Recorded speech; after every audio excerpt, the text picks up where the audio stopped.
जब सुने के होई भोजपुरी गाना बस बजे के चाही गाना।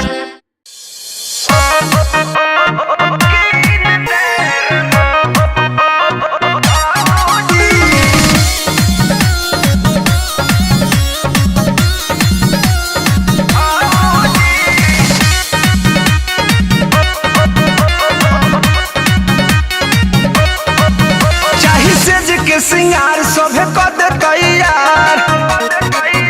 ए भौजी सुना चाही सेज के सिंगार सभे कद तैयार हम जाइब ससुरार होई दूध बरियार होवे भतारे मोरा फौजी ओ जा खाती मौजा हमके कीन दे रे भौजी ओ जा खाती मौजा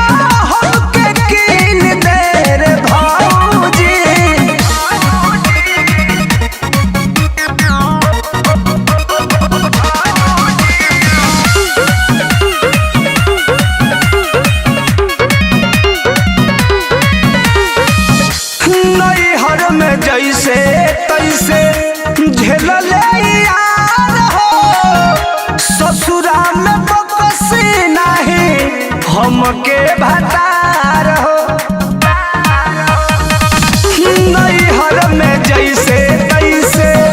झेल यार हो ससुरा में बकसी नहीं हमके भतार हो नहीं चली हमार मन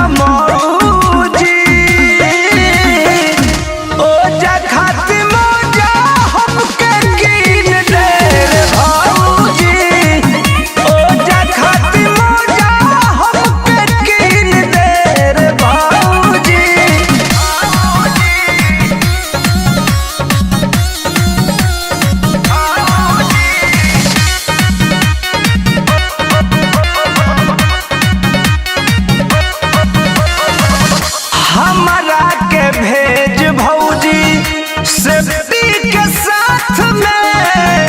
कृष्णा बेदर्दी प्रमोद अति करी है रात में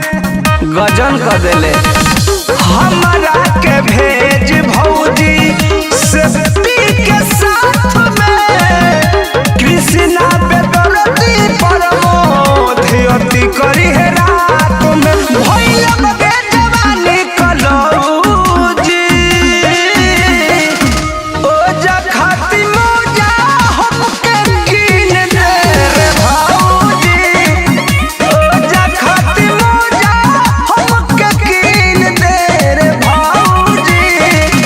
किंदा किंदा होवे भतारे मोरा फौजी।